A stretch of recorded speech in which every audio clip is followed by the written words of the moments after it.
নমস্কার বন্ধুরা, চলে এসেছি চিড়ের দারুণ একটি রেসিপির ভিডিও আপনাদের সাথে শেয়ার করতে। সকালের ব্রেকফাস্ট হিসাবে একবার বানিয়ে দেখুন, প্রত্যেক দিন বানিয়ে খেতে ইচ্ছা করবে।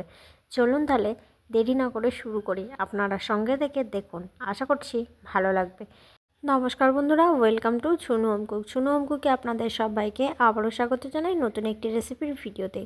আজকে আমি সকালের একটি ব্রেকফাস্ট রেসিপি আপনাদের সাথে শেয়ার করব। তার জন্য এখানে আমি চিড়ে নিয়েছি, তার সাথে এখানে কিছু সবজিও নিয়েছি। মিডিয়াম সাইজের একটা আলু নিয়েছি ছোট ছোট করে কেটে, একটা বড় সাইজের পেঁয়াজ কুচি নিয়েছি, আর কিছুটা গাজর, একটা কাঁচা লঙ্কাটাকে আমি কুচি করে নেব। এদিকে এবার একটা ছিদ্র জায়গা নিয়েছি, যার মধ্যে চিড়েগুলোকে দিয়ে দিলাম। তারপর ভালো করে 2 থেকে 3 বার জল পাল্টে ধুয়ে জলটাকে ঝরিয়ে নেব। এবার আমি চিড়েটাকে ধুয়ে জল ঝরিয়ে নিয়ে চলে এসেছি। চিড়ের মধ্যে দিয়ে দিচ্ছি সামান্য পরিমাণে হলুদ, মানে ছোটো চামচের হাফ চামচ মতো হলুদ গুঁড়ো দিয়ে দিচ্ছি। আর দিয়ে দেবো চিনি, সামান্য পরিমাণে চিনি দিয়ে নেব। এবার হলুদ আর চিনিটাকে ভালো করে চিড়ের সাথে মিশিয়ে নেব, তারপর পাশে রেখে দেবো। আজকে শেয়ার করা রেসিপিটা ভালো লাগলে অবশ্যই একটা লাইক ও কমেন্ট করবেন। আর ফেসবুক পেজ থেকে দেখে থাকলে অবশ্যই পেজটিকে ফলো করে পাশে থাকবেন। এবার আমি হলুদ মাখানো চিড়েটাকে পাশে রেখে দিচ্ছি। তারপর গ্যাসের চুলার কাছে গিয়ে একটা কড়াই আমি বসিয়ে দিয়েছি, গ্যাসের চুলাটাকে অন করে। এবার দিয়ে দিচ্ছি রিফাইন্ড অয়েল, বড় চামচে 2 চামচ মতো দিয়ে নিলাম। তারপরে তেলটাকে একটু ভালো করে গরম করে নেব। তেল গরম হয়ে যাওয়ার পর তেলের মধ্যে ফোড়ন দিলাম কারি পাতা, আর দিচ্ছি সর্ষে, কালো সর্ষে নিয়েছি। এবার ভালো করে ফোড়নটাকে ভেজে নেব। ফোড়ন ভাজা হয়ে গেলে সবজিগুলোকে দিয়ে দিচ্ছি। আলু আর গাজরটাকে আগে দিয়ে দেবো, যেহেতু সিদ্ধ হতে সময় লাগবে সেই জন্য। সামান্য লবণ দিয়ে দিচ্ছি, মানে পরিমাণ মতন লবণটাকে দিয়ে ভেজে নেব আলু এবং গাজর একসাথে। আলু আর গাজরটা কিছুটা ভাজা হয়ে গেলে তারপর আমি দিয়ে দেব বাদাম। আপনারা চাইলে বাদামটাকে আগেও ভেজে নিতে পারেন। আমি তেলের মাঝখানটাতে দিয়ে বাদামগুলোকে লাল করে ভেজে নেব, সেই জন্য সবজিগুলোকে একটু সাইড করে দিলাম। এখানে কিছুটা পরিমাণে চীনা বাদাম নিয়েছি। এবার বাদামটাকে একটু ভেজে নেব। তারপর সমস্ত সবজিগুলো ভালো করে ভাজা হয়ে গেলে, মানে গাজর আলুটা ভালো করে ভাজা হয়ে গেলে পেঁয়াজ কুচিটাকে অ্যাড করে দেব।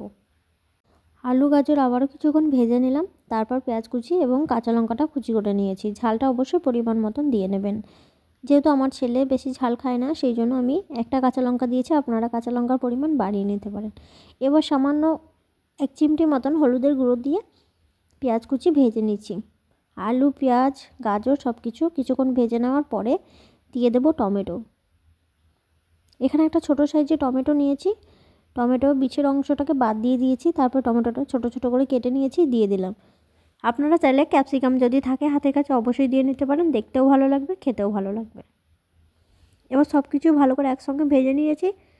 সবার শেষে 1 চামচ মতন টমেটো কেচাপ দিয়ে দিলাম।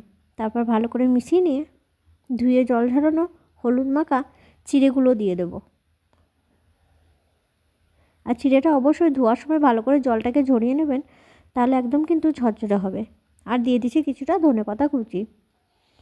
এই সময় গ্যাসের ফ্লেমটা একদম লোতে রেখে ভালো করে মিশিয়ে নেব। কিছুক্ষণ মিশিয়ে নেওয়ার পরে তারপর গ্যাসের ফ্লেমটাকে বন্ধ করে দেব।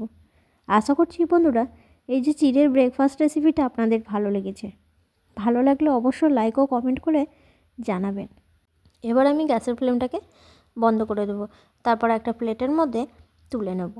ঝরঝরে চিড়ের ব্রেকফাস্ট রেসিপিটা দেখতেও যতটা সুন্দর হয়, খেতেও কিন্তু লোভনীয় হয়। ছোট থেকে বড় সবাই ভীষণ পছন্দ করবে। এই যে বন্ধুরা, এবার আমি একটা প্লেটে তুলে নিচ্ছি। সকালে ব্রেকফাস্ট হিসাবে এই রেসিপিটা খেতে কিন্তু দারুণ লাগে, আর বানানোটা খুব সহজ, আর খেতেও কিন্তু দারুণ হয়। আশা করছি রেসিপিটা আপনাদেরও ভালো লেগেছে। ভালো লাগলে অবশ্যই লাইক করে পরবর্তী রেসিপির ভিডিও দেখতে চাইলে চ্যানেলটিকে সাবস্ক্রাইব করে পাশে থাকবেন। আজকের মতন রেসিপিটা আমি এখানেই শেষ করব। দেখা হবে পরবর্তী আবার নতুন কোনো রেসিপির ভিডিওতে। ততক্ষণ সবাই সুস্থ থাকুন, ভালো থাকুন। সঙ্গে থেকে রেসিপিটা দেখার জন্য অসংখ্য ধন্যবাদ। Thanks for watching.